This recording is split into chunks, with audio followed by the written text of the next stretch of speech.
কিন্তু আপনি বলেন স্যার, 10,000 টাকায় কি ঢাকা শহর চলা যায়? আমি বেতন পাওয়ার পর থেকে একটা টাকা গুছাইতেও পারি নাই, আর আমি এখন খাইতে পারতাছি না, এবং আমার কাছে যেই কয়টা টাকা ছিল ওইটাও শেষ। এখন আমি কি করব, কোথায় যাব, কিছুই বুঝতেছি না। মানুষের কাছে চাকরি চাইলে কেউ আমাকে চাকরি দেয় না, কয় তোমাকে চিনি না জানি না, যদি তুমি কিছু নিয়ে পালিয়ে যাও তখন।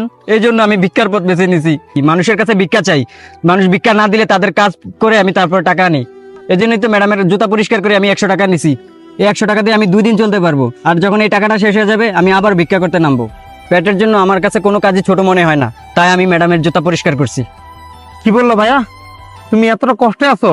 আর কেমন তোমার মালিক যে তোমাকে চাকরিতে না বলে বের করে দিছে? আসলে মানুষ এতটা খারাপ কিভাবে হতে পারে? মাত্র 2,000 টাকার জন্য সে তোমাকে বের করে দিল। যাক ভাইয়া, তুমি চিন্তা করো না, আল্লাহ যা করে ভালোর জন্য করে। সামনে তোমার ভালো কিছু আছে মনে হয়, বুঝছো ভাইয়া? আচ্ছা রাখো, এ না আমার কাছে 10,000 টাকা আছে, এটা তুমি রাখো, এটা দিয়ে তুমি কয়েকদিন চলতে পারবা।